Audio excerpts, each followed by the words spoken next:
Welcome to my YouTube channel. Kung bago ka lang sa channel na to at true-blooded Aldab Nation ka, tama po ang channel na pinuntahan mo. Kaya considering na po kitang bagong subscriber. At huwag mong kalimutan pindutin yung bell para lagi po kang updated sa bagong video na ilalabas ko. Salamat po sa iyong pag-click sa channel na to. Welcome back mga Aldab. Ito na naman po ang inyong lingkod, si Mr. Destiny. At panibagong update naman po tayo. Panibagong mga kaganapan po kina Alden Richards, kay Maine Fulkerson at siyempre dito nga po kay Bossing Vic Soto. Maraming komento tayo ang nababasa mga kaaldab patungkol nga po kay Mengay. Bago natin talakayin itong kay issue kay Bossing, sinasabi nilang kumbaga bakit daw po si Mengay yung laging kawawa, bakit daw po si Mengay yung kumbaga ganito ganyan, ako lang daw po yung nagpapalaki ng issue. Alam niyo mga kaaldab, sa totoo lang po, may mga bagay-bagay na kumbaga yung tipong si Mengay yung nagiging sakripisyo. Bakit? Kasi nga po una sa lahat, di po ba nagkomento si Maine? Di po ba bago pumutok o yung pagkatapos pumutok po ng issue, siya po yung una nagsalita. Yun na yun mga kaaldab, nagtuloy-tuloy na yun. At si Mengay naman po laging napapanood sa telebisyon, laging nakikita. Samantalang si Congressman Arjo, syempre ginagamit niya yung pondo para magpabango. Ginagamit niya yung pondo para mamigay po ng mga ayuda sa mga taga-District 1. Alam niyo naman po na kapag nagbigay ka ng ayuda, lalo na po sa mga taong mahirap na madalas mo nang ginagawa, mag-iiba na yung takbo. Hindi po ba iisipin nila at least makikinabang tayo? O ba yun ang pinupunto ko mga kaaldab, kung bakit nga po ba si Mengay yung tipong kumbaga nagbibigay o binabanatan. Una, marami talaga naiinggit kay Maine. Po ba umpisa pa lang si Mengay na po talaga ang naging sikat. Maraming galit po kay Mengay sa mga hindi po nakakaalam at kay Alden. Marami po kasi silang pinabagsak na love team. Yung po yung sumisibol pa lang na hindi nga po natuloy dahil po sa Aldab Nation. Dahil po nung nagsama nga po sila Mengay at si Alden noong 2015, maraming mga artistang nakapag kumbaga yung tipong nawala sa eksena.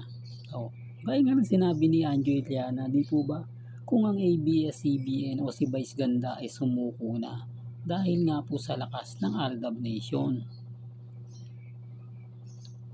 Na ito yung mga tipo na hindi mo makakalimutan kasi nakatatak na to eh. Yung tipong tama ka Mr. Destiny, kasi kumbaga dapat sumikat kami dyan, dapat sikat kami dyan, yung tipong ganun yung mga sinasabi ng mga artista. Kaya nung nagkaroon sila ng pagkakataon na batikusin si Mengay, ito na yung ginawa nila, gumawa na sila ng mga eksena para lang klaro, para lang po kumbaga malaman po din ninyo. At yung mga tao po, syempre kailangan mong ilihis yung istorya, kailangan na may mananagot talaga, di po ba? Hindi naman po pwedeng isa lang. O yun ang pinupunto nila, kumbaga talagang dinadamay nila si Maine Fulkerson. Nakita niyo po ba yung mga video na kumakalat ngayon? Kung gaano nga po baka brutal, kung gaano nga po baka tindi yung mga video na pinapakalat po nila na si Mengay talagang pinapakita yung mga mamahaling damit, mamahaling alahas na sa kanya mo lang po talaga makikita, sa kanya mo lang talaga kumbaga alam niyo na mga kaaldab, ang ibig kong sabihin o yung pinupunto natin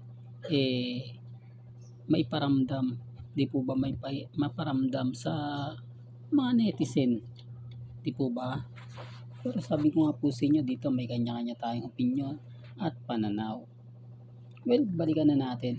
Dito na tayo kay Alden at kay Bossing. May mga revelasyon daw po si Alden kay Bossing Big Soto. Ito yung kumakalat ngayon sa social media. Alam mo, sinuri ko to mga kaaldab. Ito yung sinasabi ko, bakit ganun? Kapag tayo nagbibigay ng mga ebidensya at resibo, sinasabihan tayo ng fake news. Pero ito, kumakalat, pinag-uusapan at pinagpipiestahan. Samantalang wala naman pong revelasyon o pinapakita si Alden Richards. Ginagawan po nila ng issue para lang po may mapag-usapan. Ginagawa nila ng issue para kumbaga maging trending po sila. Di po ba? Pag ako okay lang, pag ako bawal, pag sila hindi, ang galing. Di po ba? Kasi nga sabi sa inyo, ito yung pinapaliwanag ko mga kaaldab. Ito yung sinasabi ko na kapag ka nagbigay ka ng update, kailangan kumpirmado. Kailangan 101%. Gaya nga po ng mga sinasabi ko madalas, pinapaliwanag ko madalas na nag-iimbestiga muna tayo. Tinitignan natin yung mga bagay-bagay bago tayo mag-update, bago natin ibigay sa kanila. Ang problema lang po, siyempre mga kaaldab, hindi nila tanggap. Hindi nila tanggap na yung mga sinasabi ko, pinapaliwanag ko, totoo. Di po ba? Kasi nga po maraming bitter. Ang gusto po nila, lahat ng balita natin o balita ni Mr. Destiny, huwag nyo nang tangkilikin. Huwag nyo nang panoorin. Huwag nyo nang suportahan. Di po ba? Alam nyo, sa totoo lang po mga kaaldab, itong ginagawa natin para lang po sa mga mamis, sa mga titas, sa mga senyor. Kung ine-expect nila na napakalaki ng kinikita rito mga kaaldab sa pagbablog, depende po yun sa dami ng views. Depende po yung kapag nag-trending ka. Tulad ko mga kaaldab, ang baba po natin, di po ba, na sabi nga ng iba, ang laki daw. Wala po. Sa totoo lang po mga kaaldab, napakaliit lang po. Halos sa isang buwan po hindi pa ako sumusweldo. 2 months po bago akong makakuha ng sweldo. Real talk to mga kaaldab. May kita nyo na hindi pa po umaabot sa $100. Real talk to mga kaaldab. Gusto nyo pa po ba akong magpakita ng resibo at ebidensya? Gusto nyo pa po bang ipahayag ko o ipakita ko rito sa post na to o sa kumbaga update natin? Para lang po malinaw sa inyo, para lang po alam po ninyo. Sabi ko nga po sa inyo, napakababa po ang revenue. Kaya po sa mga nagkukwento na ang laki, hindi po, yung ilaw at tubig nga po, hirap ako magbayad kung wala pa pong additional na trabaho. Tapos sasabihin po nila na ganito ganyan. Nakakalungkot, di po ba? Nakakalungkot dahil kumbaga yung ibang mga mamis pa po nagsasabi sa akin na naku, ganito ganyan si Mr. Destiny, kumbaga pinipirahan lang kayo, pinibigyan, kinukunan lang kayo. Hindi po. Papakita ko po yan sa screenshot.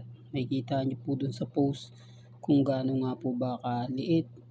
At yung sinasabi nga po nila mga kaaldab na ang laki. Huwag po kayo maniniwala doon. Galit lang po sila. Gusto lang po nila na bumagsak na po tayo. Gusto nila na wag na magpatuloy si Mr. Destiny. Hindi, real talk to mga kaaldab. Nalulungkot lang po ako sa mga issue. Di po ba? Gaya nga po nito kay Bossing, kay Alden, pinag-aaway po nila. Pero yung mga kritiko natin, tuwan-tuwa.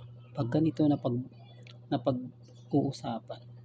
Pero kapag ako fake news yan si Mr. Destiny.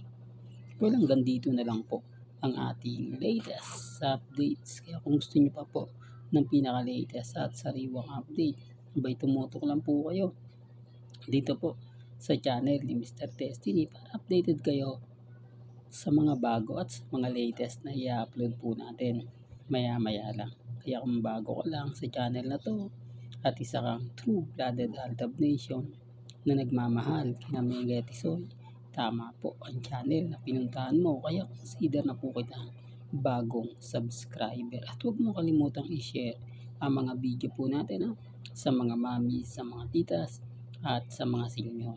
Hanggang sa muli, salamat po sa panonood at pakikinig.